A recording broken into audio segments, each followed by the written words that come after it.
So my name is Rachel Collishaw, and I teach here at Glebe Collegiate in Ottawa, and I'm teaching grade 10 Canadian history in the 20th century. The school has been doing a whole focus on critical thinking.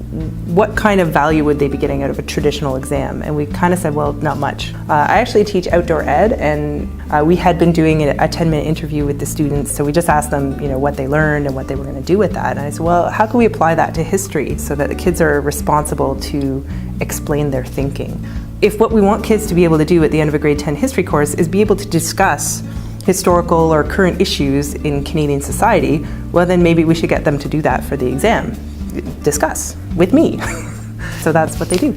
So there's three kind of stages to my project. So first is I introduce students to the historical thinking concepts through a series of 5 events that span the whole 20th century. And they produce an activity and they reflect on it, and then they submit 2 of those to me. Part 2 is Glebe's virtual memorial. So they're working with primary source documents from our 200 Glebe soldiers who went to World War II and died. And so then they use the historical thinking concepts to create some kind of memorial, whether it's part of the website or if it's something else that they want to do that's a different product.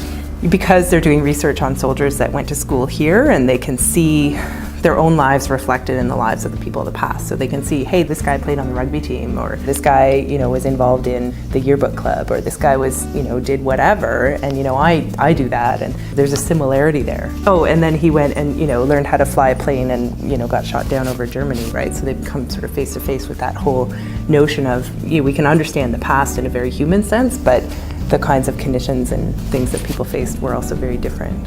And then part 3 is an interview using primary source documents, and so they have to apply the historical thinking concepts to events in Canada's history and explain how historians would look at them and what questions they would ask and what conclusions they would come to.